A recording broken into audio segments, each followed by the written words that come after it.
would somebody leave a gift on our door without our names on it? Maybe it was your neighbors? I don't know any of our neighbors. I just moved here 3 months ago. Come on, let's just open it. There's something inside. It's just a note, dude.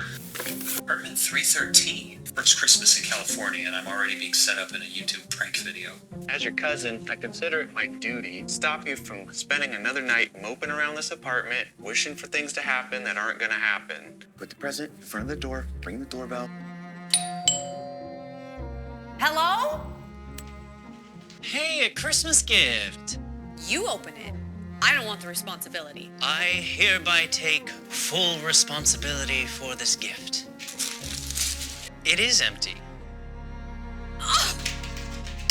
The two men responsible for placing this gift at your doorstep are from apartment 108. Please ask them into your home and wait with them. What is going on?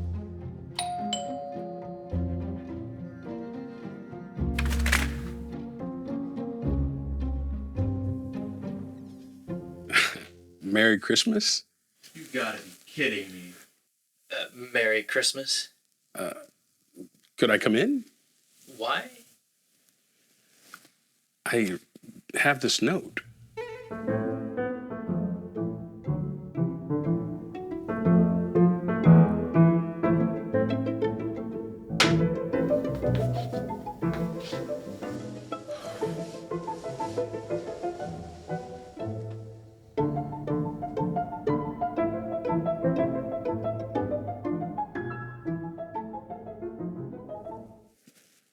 My name is Sherman Newhouse. I knew he wasn't the real Santa. I mean, he looks nothing like Tim Allen. Get off, Porter. I'm just saying. Go on, Mr. Newhouse. You can call me Sherman. Okay. So, I need to tell you a little story that might explain some of this. About 6 years ago, a week before Christmas, my wife passed away. That was my first Christmas Eve alone. I sat in my living room in the dark, staring at her chair. I don't remember how long I stayed that way. I just remember snapping out of it when the doorbell rang. I don't move at first, and all the lights are off. But then it rings the second time. So I sneak over to the door, and I look out the peephole, but there's no one. So I'm just about to head back to my chair. It rang a third time. So I rush back to the door, look out, thinking I'm gonna find a bunch of kids playing a prank, and there's no one. I was about to shut the door, and I glanced down, and I saw a gift. I bring in the present, and I tear off the paper and looked inside and found a note, just like this one. Only it had one line in it: "Your brother loves you."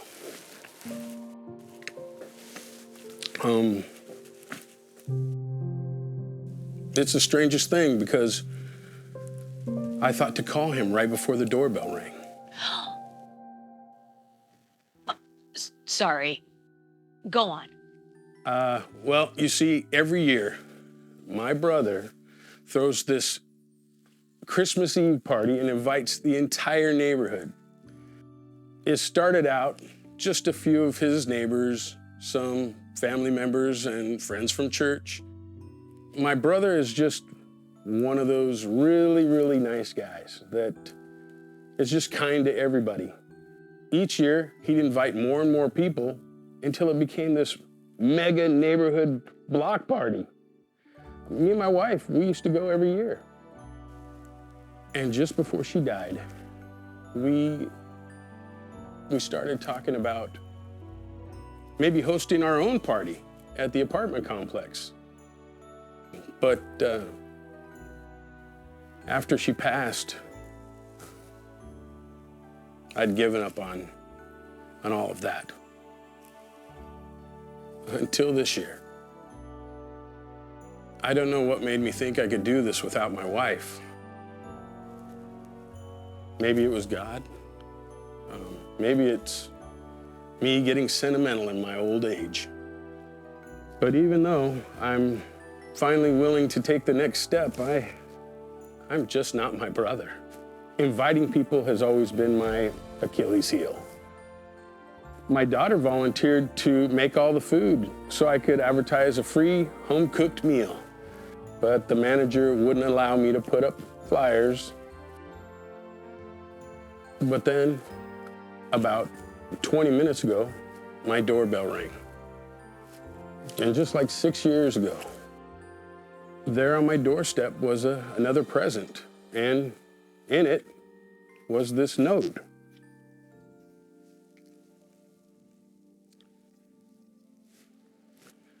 Go to apartment 313, give them your testimony, and invite them to your Christmas party. And mention a home-cooked meal. It doesn't say that.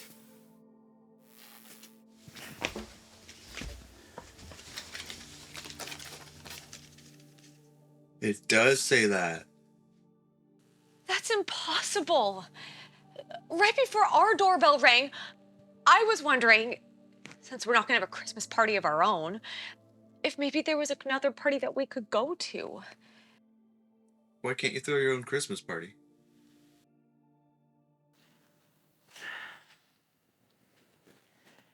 I worked for a tech firm that partnered with a couple of the top social media companies, and I posted a kind of personal video online, and I didn't realize I was still logged into the company account.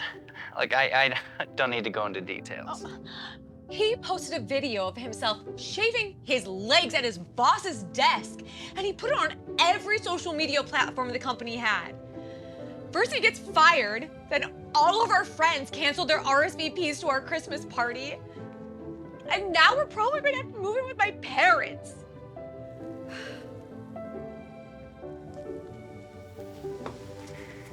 I took a bet with a coworker, I lost, and that was the punishment. Of course I didn't mean to do it on the company account. I just wasn't paying attention. Whoa, dude, are you crying?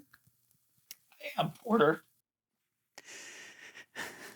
Because right before the doorbell rang, I remember thinking how this is going to be my first Christmas Eve without a home-cooked meal. You see, we're from Baltimore, and, well, I got a job offer to come out here to California, and so I asked my girlfriend to marry me, but she didn't want to come. We were high school sweethearts, and every Christmas Eve, her family and mine, we would have home-cooked meals together. We would spend them together in this big party, not as big as yours, Sherman, but I guess tonight I'm missing a lot more than a home-cooked meal. But Sherman, I gotta ask you something. Go for it. Did you put that Christmas gift on our doorstep?